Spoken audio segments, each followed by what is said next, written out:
Hata mambo vipi? Salama, habari ya leo? Safi, kwema. Kwema kabisa. Bana, hongera sana kwa kuvuka. Ni jambo la heri, ni utaratibu, ni sehemu yake pati kwa ajili ya Simba kwa sababu si ndio role model wa mpira wa nchi hii. Na mpira wa nchi hii unatuhusu sisi kwa sababu tayari tulikuwa na timu 4, imebaki timu moja, majukumu tumeachiwa sisi na nchi ni ya kwetu. Baba wa familia lazima upambane kwa ajili ya kuitetea nchi. Kwa hiyo tumetimiza wajibu wetu. Ni jukumu ambalo tulikuwa nalo, tumeenda katika wakati wetu. Nasema Simba ni role model wa mpira hapa Tanzania, lakini wao wanakuambia kwamba role model wa mpira amefika finali kwenye hii michuano ambayo wewe upo. Unazungumziaje? Inatokea tu, hata mtoto mdogo unaweza kumtuma dukani ukampa 100 akarudi na 20,000 kumbe kaokota barabarani. Imetokea kama ndoto kwao. Umeona safari wao wanaojisema wavimba macho, maana wao unaozungumzia ni wavimba macho ambao shughuli za watu wanatolea macho. Walipata bahati nzuri tu wakaibuka pale gonga watu wote waliocheza nao wengi wameshuka daraja, wapo kwenye mfumo wa mpira. Ukizungumza sasa hivi sisi tunacheza na timu ambazo ukiangalia namna zilivyojengwa, namna upambanaji, Simba anaanza na Al Ahly Tripoli. Bonge la game nadhani kipimo tosha kabisa, lakini wao wameanza na nani?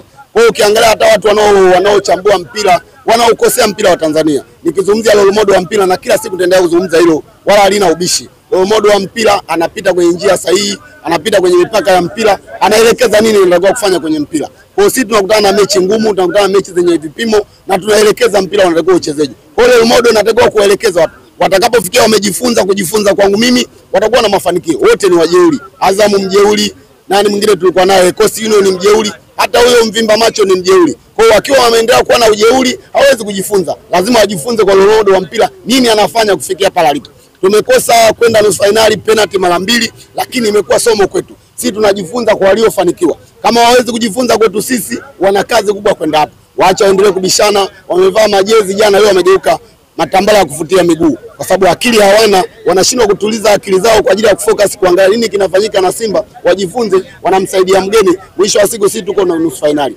Tunawaachia kazi yao endelee kuchambua mchicha, tunaenda kwa Madiba, sasa ni shughuli inaendelea. Bwana sawa, mnaenda kwa Madiba na shughuli inaendelea. Mchezo wa jana kwa kwao ulikuwa ni mgumu kiasi gani au ulikuwa ni mwepesi kiasi gani mpaka kufanikiwa kuvuka? Kila mtu anamtegemea Mungu. Nadhani mechi tunavyoitazama tulitarajia mechi ingekuwa rahisi kwetu, lakini na wao wameomba Mungu kwa sababu na vitu vingine, kwa sababu kwenye mpira kuna vipengele vingi ambavyo vinachangia, lakini zaidi kilichotuumiza jana ni mvua kuja kunyesha. Ni majaliwa ya Mungu, hatuwezi kuzuia kwa sababu sisi ni wanadamu, tumeumbwa na yeye anaamua. Kwa sababu unavyoomba, tunaomba jua anaweza kaleta mvua muda huu, yeye anaamua kwa sababu wakati unaomba yeye anaamua kupanga. Kwa mvua ile imekuja ikadhani na imetuhalasi, game ile ikawa ngumu sana kwa sababu ikawa ya pande zote, kwa sababu tayari kila mtu alicheza kwa tahadhari, kwa uwanja unateleza, watu wakijiandaa kwa ajili ya mechi ya uwanja na mnelo umelewana. Kwa baada ya mvua kunyesha, mechi ikawa ya watu wote, mechi ikawa ya wao Al-Masry, ikawa ya kwetu Simba. Kwa zeni tukaonyesha ubora uwanjani tunachezaji. Wengi japo tulitazama mechi tukaona kama Simba wanacheza slow, sisi kama Simba tunacheza slow kwa sababu tunataka matokeo. Lakini mwisho wa siku kumbe watu wanacheza kwa mbinu, kwa sababu unaweza kumshambulia mtu ukaacha mlango wazi, mwisho wa siku ukapata daraja kubwa, kwa sababu goli moja ilikuwa na gharama kubwa mno kuliko tukiangalia. Nadhani kimbinu tumsifu Fadlu Davis, yeye ndiye alikuwa na watu kwenye uwanja wa mazoezi, amefanya kazi nzuri ya kuwatuliza vijana wasiwe na munkari ule kama mashabiki tulikuwa na. Maana mashabiki tulikuwa na munkari ambao tulikuwa tunatazama siku kwamba mechi tu imalize dakika 90. Lakini Fadlu aliwaambia vijana wacheze game, yote inawezekana matokeo yakawepo. Kwa hiyo game ilikuwa slow kipindi cha pili, lakini mchezo zaidi kiufundi kwa sababu uwanja tayari haukuwa rafiki kulingana na mazingira ya jana yalipotokea. Lakini yote kwa yote wamepambana, zeni umepata matokeo. Lionel Ateba anakaa pembeni kabisa, lakini Steve Defse Mukwala anaingia kuchukua nafasi ya Lionel Ateba na anaonyesha kiwango kizuri dhairi shairi. Hii kwenu nyie kama mashabiki wa Simba, unafikiri sasa ni wakati wa kocha kuendelea kuwaamini wachezaji wale ambao wanaweka benchi na kuwaamini wale ambao ni wengine tofauti na vile ambavyo Lionel Ateba amehakikisha? Simba imesajili wachezaji wengi, wote wanatakiwa kuitumikia Simba. Itakapofika muda wa Mkwala anatakiwa itumikie, kwa sababu nadhani ndio mchezaji ambaye analipwa mshahara mkubwa kuliko kikosi chote cha Simba na amesajiliwa kwa ajili ya kuja kuitumikia Simba. Kwa wakati akiwepo Ateba ni sawa, akiingia Mkwala ni sawa. Maana ya kikosi kipana ndio kwa vile. Unaona tayari ametolewa Shabalala akaingilia Valentino Noma. Yawa. Kwa kuingia Mkwala ni namna kocha ameona namna msaada, kwa sababu timu ile ilivyokuwa ilihitaji watu wakimbiaji zaidi. Huenda labda mabadiliko yahitajika mengine zaidi, lakini yeye kwenye uwanja mazoezi nadhani yeye aliangalia mechi ile ya kwanza Misri, akaona yafaa aanze Mkwala, Ateba asubiri kwanza. Kuna muda mashabiki tuliomba hata Ateba naye aingie kwa sababu tulidhani nani ahua huenda amechoka ndio kutoka ingie labda Ateba, lakini kocha akaona ataenda kutoka ni Ngoma, lakini kila mtu alishika kichwa, kwa nini anamtoa Ngoma? Mtu aliyoko kwenye uwanja mazoezi yuko kiufundi zaidi, maana tumemwajiri kwa ajili ya kazi hiyo. Kwanza kwa Mkwala Ateba kubaki nje ni jambo zuri, kwa sababu wote ni wachezaji wa Simba. Hatumaanishi aliyoko benchi sio bora au aliyeanza sio bora. Wao wenyewe unaona furaha walionayo. Waliotoka ndani baada ya mechi, wale wengine ambao hata hawakuwa kwenye hesabu, namna ambavyo wanawapongeza wenzao, wamepambana kwa ajili ya mnyama. Mimi niliongea hata jana nikamwambia wao ni namna ya kujitangaza. Ni jukwaa lao lingine ambalo Simba anawapeleka jukwaa lingine. Nadhani watu wengi hatujui, lakini baada ya mechi ya kule Al-Masry walimfuata Shabalala wachezaji wa Al-Masry wakamwambia Simba ni ya klabu bingwa, sio kwenye hili kombe, sababu mna kikosi bora na mko sawa. Kwa hiyo namna tulikuwa tunadai tunataka kwenda nusu finali, tunataka kombe, tunataka wachezaji kuwa bora, aliyoko benchi awe bora na anayeanza awe bora. Nadhani unaona uwezo wa Pimpini Kamara, tunahitaji kwenda pale tuwe na magolikipa kama wale. Kumbe nafasi ambayo Al-Masry wao walidai kwenda kwenye matuta, lakini wamekutana na kigingi ambacho hawakutarajia. Ni bora wangecheza dakika 90 zile, kulala wanagaragara, wanafanyaje, wanapoteza muda, wamefanya utoto. Na mimi niseme tu kupitia hizi media, tuchambue kwa ajili ya kusaidia mpira. Usichambue kwa sababu ya kumshutumu Simba, kumshusha Simba. Tunakuwa usaidii mpira.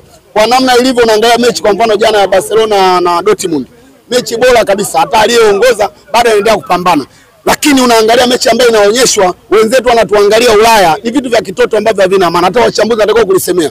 Huyo kiongozi wa vimba macho ambaye sasa hivi ndio kama anatuongoza vilabu, azungumze na watu kwa waambie huu mpira wa Afrika unadhalilishwa. Unakaa muda mwingi kugaragara, unabebwa, unatupa machela ile ya kubebea. Ni namna ambayo haina maana. Ni kama wanaharasi watu, mwisho wa siku watu wafanye vurugu. Hata yule jamaa aliyeshuka kutaka kwenda kushambulia, wanapambishwa na sababu na wale wachezaji. Namna ya mchezo ulivyo, tuchambue mpira, tuusaidie mpira. Tusichambue kwa ajili ya kumshusha Simba. Utamshusha Simba lakini Simba atachukua heshima yake kwa nguvu. Japo utaki kumpa heshima. Sisi heshima yetu tumeichukua kwa nguvu.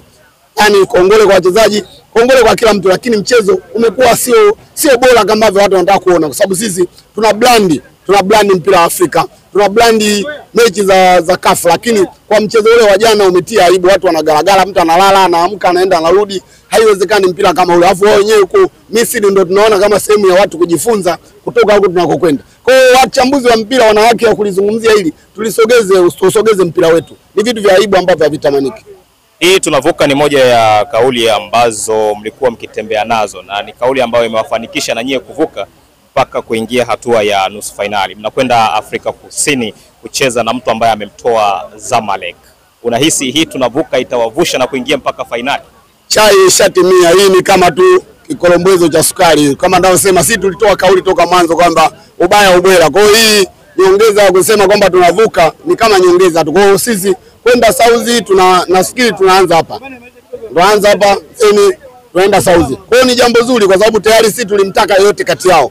Kama kwamba tumezamilia, tulipotangaza ubaya bwela tulimaanisha kwamba ubaya bwela ni nini ambacho tulicho nacho. Kikosi kipya ndani ya Fadlu Davids, watu wenye njaa ya mafanikio, kwa sababu tulitoa watu ambao tayari walishalizika, washakuwa mafaza, wanaona tayari wamemaliza, hawana namna. Unaona namna alivyo kiongozi ambaye mpaka anasema leo nikishauri hata benchi ya ufundi Shabalala ni captain bora, lakini kitambaa, wavue kitambaa wampe Ngoma namna ambavyo naona ana approach timu, ana approach mashabiki, anaingia anawaambia lazima tupambane kwa sababu hapa tuko kwenye hali zetu. Anaingia tu kwenye namna ya kupasha misuli wachezaji, anatuhamasisha, lakini unaona Shabalala muda mwingi hahamasishi timu. Kwa hiyo mimi niseme Saudi ni kama nyumbani. Tuliomba mwanzo tuanzie Saudi, lakini tukawa tumepewa Misri. Tulimtaka yote kati ya Zamalek, Aston Villa, kwa sababu tulitangaza mapema ubaya ubwela. Kwa hiyo zeni tunamtaka yote. Sisi tunaitaka finali. Kwa hiyo tuko kwa ajili ya mapambano. Stenboski ajiandae, tuko naye. Tumalize na hili sasa. Wachambuzi na mashabiki wengi wanamzungumzia sana Elie Mpanzu. Kwa wewe unamwonaje Elie Mpanzu?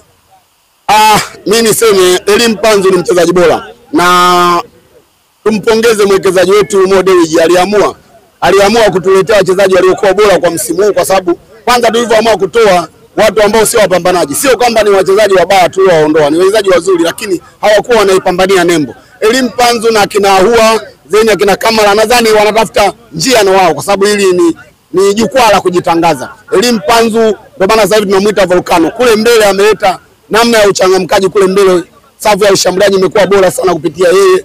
Ni mchezaji ambaye niseme yuko Afrika kwa namna ambavyo anatumia jukwaa hili kwa ajili ya kujitangaza. Habari alishaenda Ulaya. Nadhani huwezi kwenda Ulaya kufanya majaribio kama mchezaji sio bora. Kama ameenda mpaka Ulaya kufanya majaribio, ni mchezaji bora. Kwanza ni jukwaa la Simba, alinitumia vizuri pasavyo, ni mchezaji ambaye yuko kwenye viwango vilivyokuwa bora zaidi. na jukwaa la Simba nadhani linamtangaza, ana nafasi nyingine ya kwenda Ulaya. Namshuhudia akicheza mpira wa kulipwa Ulaya. Bwana, shukrani sana. Asante sana.